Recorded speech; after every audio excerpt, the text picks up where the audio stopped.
உங்களுக்கு ஒரு சமையல் டிப்ஸு சொல்கிறேன். மசால் வடை செஞ்சு பாருங்கள். மசால் வடையில் இவ்வளோ டஸ்ட்லாம் இருக்குங்கள, டக்குன்னு அந்த எண்ணெயை நான் யூஸ் பண்ணுறதுக்கு நான் பாருங்கள் ஒரு சில்வர் வடை சட்டி இங்கே பாருங்கள் சலாட் வச்சுருக்கேன் பாருங்கள். இப்படி வடிகட்டிடுங்க.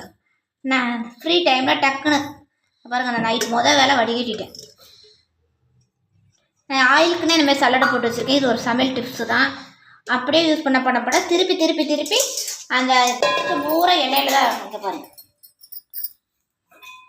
இப்போ வடிகட்டிட்டேன்னா இங்கே பாருங்கள் எண்ணெய் கிளியராக இருக்குது. இது ஒரு சமையல் டிப்ஸு. எங்கள் வீட்டில் ரசம் வச்சு பழைய ரசம், அதோட பழைய ரசம் நான் யூஸ் பண்ண மாட்டோம். புளி தண்ணி காலையில் சமைச்ச புளி தண்ணி. இப்போ இந்த எண்ணெய் பிசுக்கு இருக்குது பாருங்கள். இந்த ரசத்தை அப்படியே கீழே தான் ஊற்ற போகிறோம். இப்போ நம்ம இந்த எண்ணெய் பிசுக்கு டக்குன்னு இதுவாயிரும், விளக்கறதுக்கு ஈஸியாயிரும்.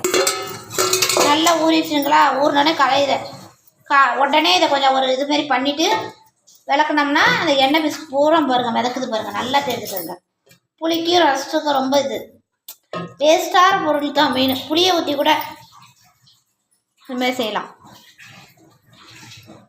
எங்கள்கிட்ட புளி தண்ணி இல்லை, ரசம் தண்ணி இல்லைன்னா சுட சுட சோறு வடிச்சோன்னே இருக்கும் பாருங்கள். அந்த கஞ்சி சூடாக, அந்த கஞ்சியை கூட நம்ம எண்ணெய் சட்டியில் அப்படி ஊற்றி விளக்குனாலும் இன்னும் ஈஸியாக இருக்கும். கஞ்சி தண்ணியும் வேஸ்ட்டாக வேணும்.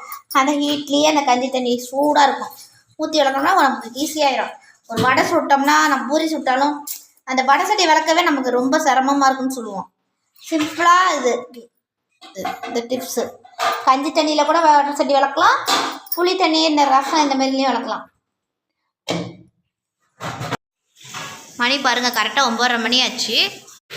இப்போ பாருங்கள் நைட் நேரம் பாருங்கள் பாத்திரத்தை விளக்கிட்டோம்னா நமக்கு ரொம்ப ஈஸியாக இருக்கும். இந்த குளிர் காலத்தில் பாத்திரம் விளக்குறது ரொம்ப டயர்டாயிரும். சில்லுன்னு இருக்கும் தண்ணியை. அதனால் நைட்லேயே பாத்திரத்தை விளக்கிடுவேன். காலை எழுந்து விளக்குறதுக்கு ரொம்ப ஈஸியாக. காலை எழுந்து விளக்கிட்டு நம்ம சமைக்கணும்னா ரொம்ப கஷ்டமாயிரும். நைட்டில் பாத்திரத்தை விளக்கிட்டோம்னா நமக்கு ரொம்ப பெஸ்ட்டாக இருக்கும். அப்புறம் நான் இது வந்து மீஷோவில் ஆர்டர் பண்ணது. இந்த ஸ்டாண்டு ரொம்ப ஈஸியாக இருக்குது.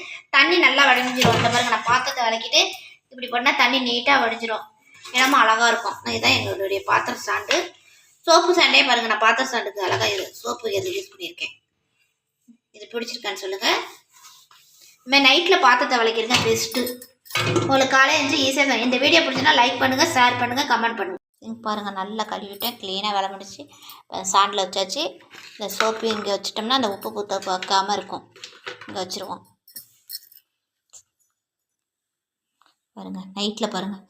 நைட்டில் நம்ம இப்படி வேலையை முடிச்சிட்டோம்னா எவ்வளோ டயர்டாக இருந்தாலும் ஒரு 10 நிமிஷம் ஒதுக்குனிங்கன்னா பாத்திரத்தை விளக்கி முடிச்சிடலாம். குழந்தைங்களோட ஸ்கூலுக்கு செட்டாக எடுத்து வச்சிட்டோம்னா நம்ம காலேஜ் ஸ்கூல் கட்டி கொடுக்குறது தேடுற வேலை இருக்காது. அவசரமாக டப்பா எங்கே வச்ச, கிண்ணி எங்கே வச்ச, தட்டு எங்கே வச்சேன்னு தேட தேவையில்லை. எல்லாம் செட்டாக அதில் வச்சுருக்கேன் குழந்தைங்களுக்கு.